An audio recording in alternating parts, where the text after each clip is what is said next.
Hello my friends, welcome back to a new video provided by A Nation Reborn.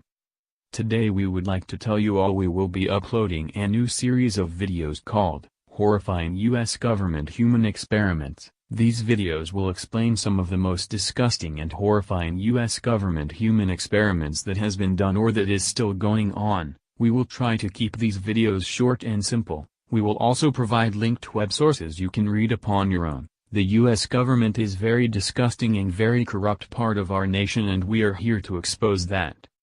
Today's video will be on the very famous government experiment, MkUltra.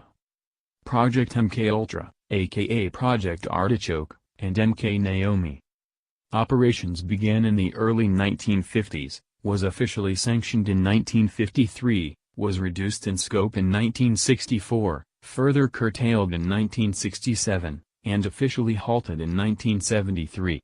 The program engaged in many illegal activities, including the use of unwitting U.S. and Canadian citizens, mostly military soldiers, and the homless as its test subjects, which led to controversy regarding its legitimacy.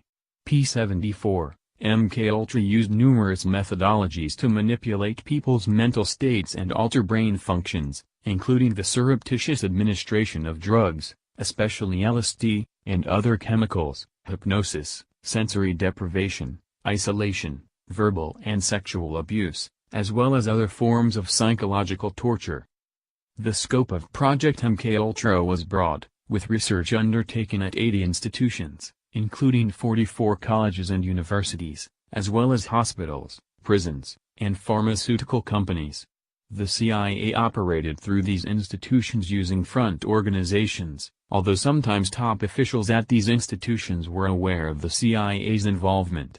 As the U.S. Supreme Court later noted, MkUltra was concerned with the research and development of chemical, biological, and radiological materials capable of employment in clandestine operations to control human behavior.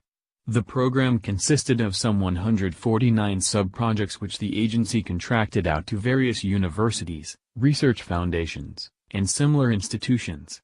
At least 80 institutions and 185 private researchers participated.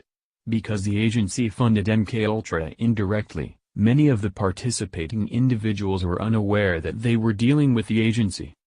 Project MkUltra was first brought to public attention in 1975 by the Church Committee of the U.S. Congress, and a Gerald Ford Commission to investigate CIA activities within the United States.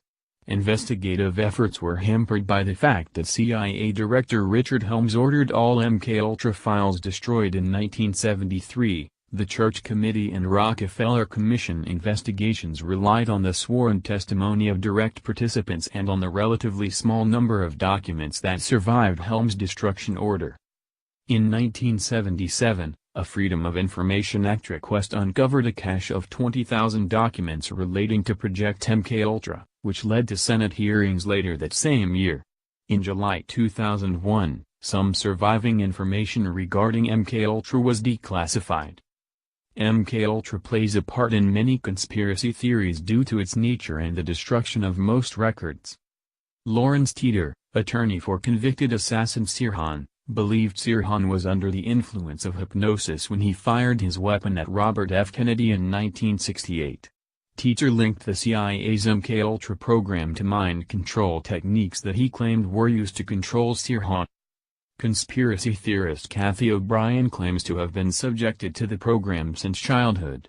She names several prominent government participants in her book, Transformation of America.